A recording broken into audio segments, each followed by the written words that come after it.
Welcome to கிராண்ட்வாஸ் kitchen. வாழ்க வளமுடன், வாழ்க பல்லாண்டு. நான் உங்களை ஜாலியாக ஒரு கேள்வி கேட்கட்டுங்களா? ரொம்ப கஷ்டப்பட்டு யோசிக்காதீங்க, அப்படியே சாதாரணமாக சொல்லுங்கள்.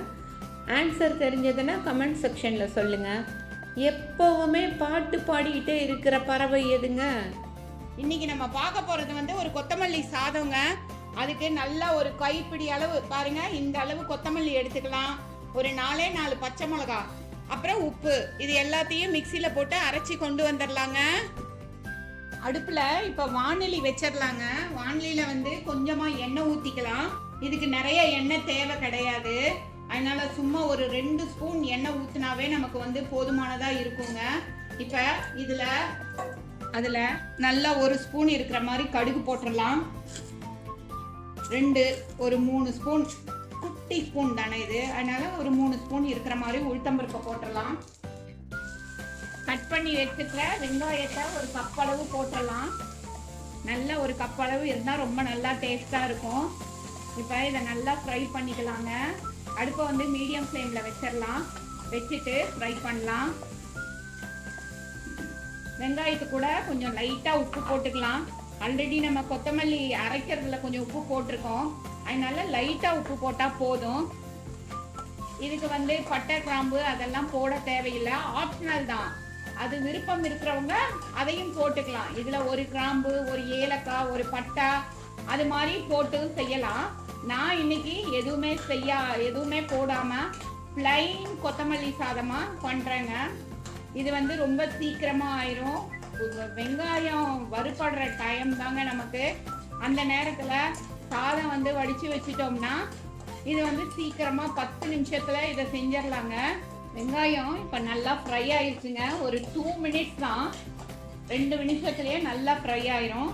இப்போ இது கூட நம்ம பச்சை மிளகா, உப்பு, கொத்தமல்லி போட்டு அரைச்சி வச்சுருக்கோம் இல்லையா மிக்சியில் நைஸாக, அதை இதில் போட்டுடலாம். இப்போ போட்டு இதை கொஞ்சம் நல்லா ஃப்ரை பண்ணிக்கலாம். அந்த தண்ணி சத்தம் போகிற வரைக்கும் ஃப்ரை பண்ணலாம்.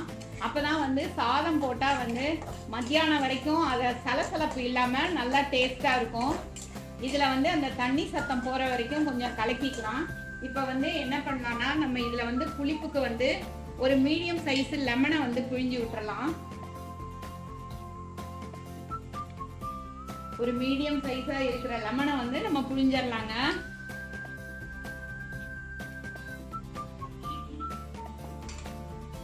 புளிஞ்சு விட்டு இதையெல்லாம் நல்லா ஒரு நிமிஷம் நல்லா பச்சை வாடை போற மாதிரி கலந்து விட்டுக்கலாம். இது கூட கொஞ்சம் மஞ்சத்தூளையும் போட்டுடலாங்க. ஒரு 1/2 ஸ்பூன் இருக்கிற மாதிரி மஞ்சத்தூளையும் போட்டு விட்டுறலாம். இப்போ எல்லாத்தையும் நல்லா கலக்கலாங்க. ஒரு நிமிஷம் கலக்கினா போதும், கலந்து விட்டுட்டா போதும். அந்த உப்பு, மஞ்சத்தூள், லெமனு எல்லாம் அந்த பச்சை வாடை போற அளவு கலந்தா போதும். வாசனை போய் நல்லா ட்ரை ஆயிடுச்சு பாருங்க. இப்போ இதில் நம்ம வடித்து வச்ச சாதத்தை போட்டுடலாம். நான் இன்னைக்கு பாஸ்மதி ரைஸில் பண்ணுறேன். நார்மலாக நம்ம வீட்டில் சாதம் சமைக்கிற சாதத்திலேயே பண்ணிடலாம். அடுப்பை ஃபஸ்ட்டாக சிம்மில் வச்சுக்கலாம். வச்சுக்கிட்டு ரைஸை போடலாங்க. அப்போ உங்களுக்கு ஈஸியாக இருக்கும். ரைஸை போட்டு மெதுவாக நல்லா அந்த சாதம் அந்த லென்த்னஸ் உடஞ்சிராம மெதுவாக நிதானமாக இப்படி கலக்கி விடலாங்க. ஸ்லோவாக இப்படி கலக்கி விடலாம். நல்லா கலந்தப்புறம் ஒரு 5 மினிட்ஸ் மூடி வச்சிட்டோம்னா நம்மளோட லஞ்ச் பாக்ஸ் ரெசிபி கொத்தமல்லி சாதம் ரெடி ஆயிருங்க. இதுக்கு ஆனியன் ரைத்தா ப்ளஸ் சிப்ஸு அது மாதிரி எது இருந்தாலும் நல்லா இருக்கும். இல்லை ஏதாவது சாலட் இருந்தால் அதோட இன்னும் டேஸ்ட்டாக இருக்குங்க. இப்போ நல்லா இப்படி நம்ம கலந்து விட்டுட்டு இதை ஒரு மூடி போட்டு ஒரு 10 நிமிஷம் அப்படியே மூடி வச்சிடலாம். கரெக்டாக சாதம் போட்டு 5 நிமிஷம் அப்படியே மூடி வச்ச உடனே சூப்பராக அப்படியே எவ்வளோ ஃபஸ்ட் கிளாஸாக வந்திருக்கு பாருங்க. நம்மளோட கொத்தமல்லி சாதம் ரெடி ஆயிடுச்சு. இப்போ இதை ஒரு சர்விங் பவலுக்கு மாற்றிடலாங்க. நம்மளோட சூப்பரான சுவையான ஒரு லஞ்ச் பாக்ஸ் ரெசிபியான கொத்தமல்லி சாதம் ரெடி ஆயிடுச்சுங்க. இதில் நல்லா அயன் சத்து ஃபுல்லாக இருக்குங்க. இதில் லெமன் வேறு போடுறோம், லெமனில் விட்டமின் சி இருக்குது. இவ்வளோ சத்துக்கள் உள்ள ஒரு விஷயம் நம்ம மத்தியானம் லஞ்சுக்கு சாப்பிட்டோம்னா நல்லா ஃபில்லிங்காக இருக்கும்.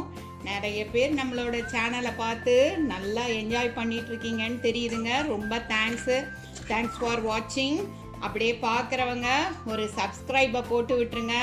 சப்ஸ்கிரைப் பண்ணுறதோடு இல்லாமல் அந்த பெல் ஐக்கானையும் தட்டிட்டிங்கன்னா கிட்டத்தட்ட நம்மளோட 175 வீடியோஸும் உங்களுக்கு ரொட்டீனாக அப்படியே கிடச்சிருங்க, நோட்டிஃபிகேஷனோட கிடச்சிரும். தேங்க்ஸ் ஃபார் வாட்சிங் அவர் கிராண்ட்மாஸ் கிச்சன். தேங்க்யூ.